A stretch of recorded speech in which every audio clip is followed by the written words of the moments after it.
Հայկական միջնադարյան ճարտարապետության պաշտպանական կառույցների մեջ իր հատակագծային ծավալային հորինվածքով առանձնակի տեղ ունի Մեղրուբերդ ամրոցը։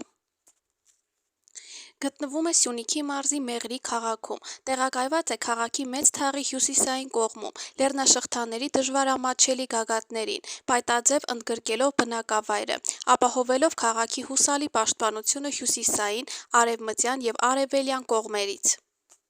Բերդի կառուցման ճշգրիտ ժամանակը հայտնի չէ, առաջին պատմական տեղեկությունները հանդիպում են պատմիչ Ստեփանոս Օրբելյանի «Պատմություն նահանգի սիսական երկում», ըստ որի 1083 թվականին Բերդն արդեն կառուցված է եղել։ Բերդն իր հատակագծային հորինվածքով և կառուցվածքով եզակի է հայկական ամրաշինության մեջ, նրանով, որ չունի պարսպապատեր, դրանց փոխարինում են լեռնաշղթաները, և հրազենի կիրառման հնարավորության շնորհիվ բնակավայրը գտնվել է որոշակի հեռավորության վրա։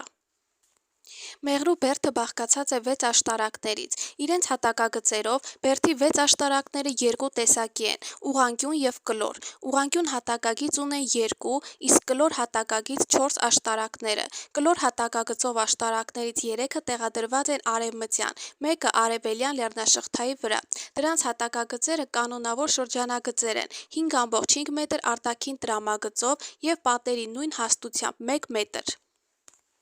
Մուտքերը հյուսիսային կողմերից են։ Հրակնատների բացվածքները ունեն ճառագայթաձև դասավորություն։ Ուղղանկյուն հատակագծով երկու աշտարակները գտնվում են մեկական լեռնաշղթաների վրա։ Դրանց երկարությունները գրեթե նույնն են՝ 10,20 մետր և 10,60 մետր, լայնությունները տարբեր՝ 2,70 մետր և 3,90 մետր։ Պատերի հաստությունը 1 մետր է։ Մուտքերը հյուսիսային կողմերից են։ Հրակնատները դասավորված են շախմատաձև, աշտարակների ամբողջ պարագծով, թե կլոր, թե ուղղանկյուն աշտարակները երկհարկանի են և կառուցված են կոպտատաշ ու անմշակ գրանիտե քարից։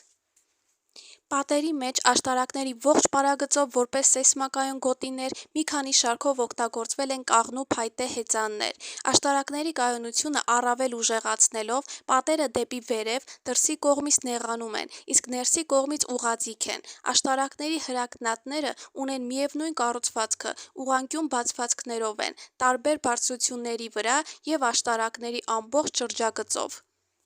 Պաշտպանական եզակի առանձնահատկությունների՝ հրազենի կիրառման հնարավորության շնորհիվ 1723 թվականին Մեղրուբերդը Դավիթ բեկի գլխավորությամբ կարողացավ դիմակայել հարձակումներին։ Ամրոցն ամբողջովին վերականգնվել է 18-րդ դարում։ Մեղրուբերդը իր ճարտարապետությամբ համարվում է եզակի հայկական ամրոցաշինության մեջ, այն չունի պարսպապատեր, սրանց փոխարինել էր լեռնաշղթան։ Հրազենի օգտագործման դեպքում բնակավայրը հնարավոր է եղել վերցնել հսկողության տակ որոշակի հեռավորությունից։